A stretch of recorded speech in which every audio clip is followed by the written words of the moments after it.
Des fissures sont apparues dans les relations entre le président français Emmanuel Macron et le Premier ministre britannique Keir Starmer.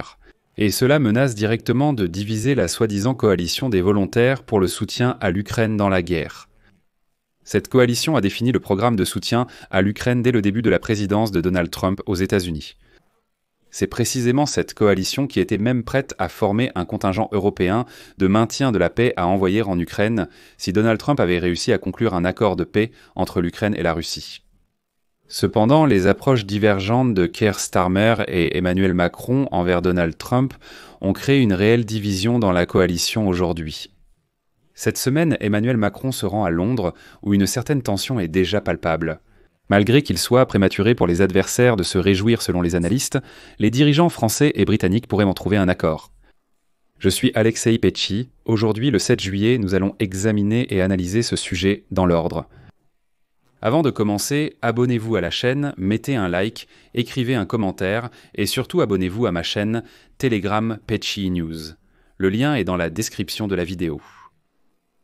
Le journal Politico propose une analyse détaillée des relations entre les dirigeants français et britanniques. Et comme l'écrit le journal, Keir Starmer et Emmanuel Macron ont fait beaucoup d'efforts pour améliorer les relations entre leurs deux pays. Mais quelqu'un d'autre s'est mis en travers de leur chemin. Et cette semaine, Macron se rendra au Royaume-Uni, et c'est un moment important, voire historique, car c'est la première véritable visite d'État accordée à un président français depuis Nicolas Sarkozy, en 2008. Et je rappelle que depuis 2008, il y avait une hostilité ouverte entre Londres et Paris. Et cela fait déjà presque 20 ans, enfin disons plus de 15 ans, c'est sûr, que les relations étaient très tendues. Malgré quelques moments de réchauffement, il a fait généralement froid. Mais les relations entre Macron et Starmer se sont réchauffées depuis que Starmer a pris les rênes de Downing Street en main. Et le Premier ministre britannique cherche à atténuer la longue tension entre le Royaume-Uni et la France, ainsi qu'avec l'Union européenne dans son ensemble. Cette rencontre entre Macron et Starmer cette semaine promet beaucoup. Une coopération plus étroite dans le domaine de la défense, un nouvel accord sur la régulation des flux migratoires à travers la Manche et des progrès dans la coopération nucléaire. Sans parler du séjour du président français et de la première dame au château de Windsor chez le roi Charles. Mais comme on dit, il y a la partie publique, et il y a aussi des signes évidents que des fissures à peine perceptibles commencent à apparaître dans les relations amicales. Et la raison en est donc quelqu'un d'autre. Et ce quelqu'un d'autre, c'est le président américain Donald Trump. Londres et Paris ont jusqu'à présent étroitement coordonné leurs actions pour tenter de maintenir Donald Trump impliqué dans les négociations de paix sur l'Ukraine. Et comme les progrès ont stagné, les responsables britanniques et français expriment maintenant une certaine irritation quant à la façon dont l'autre partie a décidé de gérer le président américain imprévisible. Eh bien, pour faire simple, chaque camp considère que l'autre est responsable de l'échec des négociations de paix en Ukraine. Londres accuse Paris d'une mauvaise diplomatie avec Trump, et Paris fait de même envers Londres. Actuellement, de nombreux analystes s'accordent à dire qu'il faut considérer cette semaine comme un sommet de réconciliation. Mais néanmoins, il y aura des désaccords sur la manière de traiter avec Trump. Ces questions persistent malgré tout. En fait, le Premier ministre britannique est beaucoup plus prudent lorsqu'il s'agit des relations avec la Maison-Blanche. Macron peut se permettre d'être incisif et même de s'opposer à l'équipe de Trump. Macron a notamment montré une plus grande volonté de s'opposer à Trump en kidnappant le Groenland par solidarité. Il a ouvertement déclaré être venu montrer que l'Union européenne n'abandonne pas le Groenland.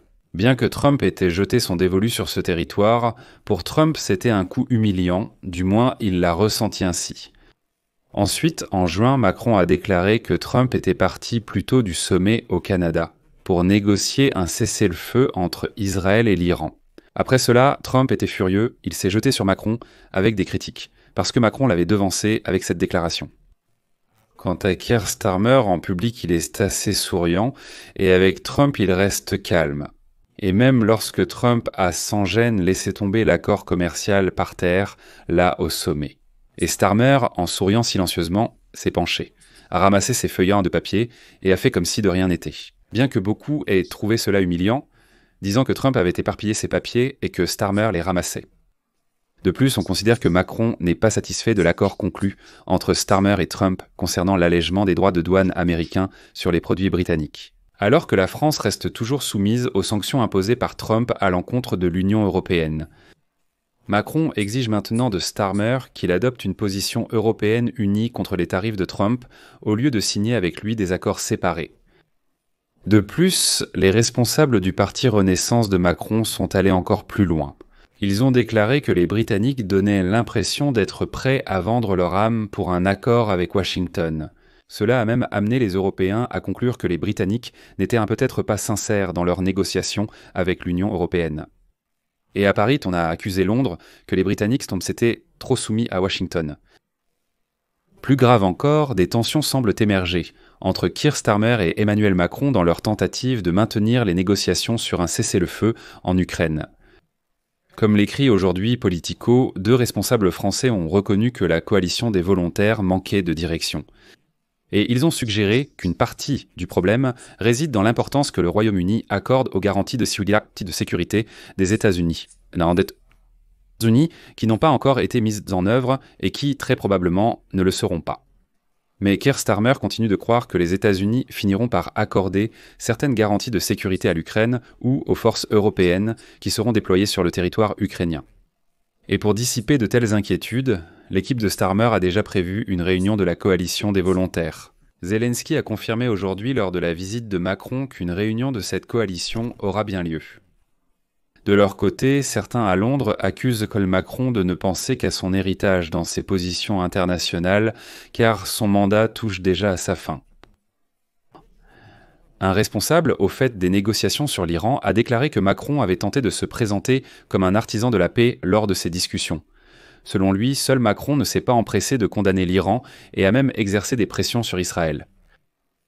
Il existe aussi des points de tension plus mineurs concernant l'accord sur la pêche, obtenu par les Français lors des négociations entre le Royaume-Uni et l'Union européenne sur la relance, ainsi que des différences d'approche face aux traversées illégales de la Manche. Alors que le gouvernement britannique, sous pression, insiste systématiquement pour que la France prenne des mesures plus strictes, la France considère cela comme une question européenne globale, et non simplement bilatérale. Il dit « Écoutez, nous ne pouvons pas conclure un accord unilatéral avec vous, vous devez négocier avec l'ensemble de l'Union européenne. » Néanmoins, les analystes affirment maintenant que Macron et Starmer pourraient bien trouver une solution. Et comme l'écrit Politico, ils ont des styles différents, mais ils pensent de la même manière. À cet égard, ils ont tous les deux besoin l'un de l'autre.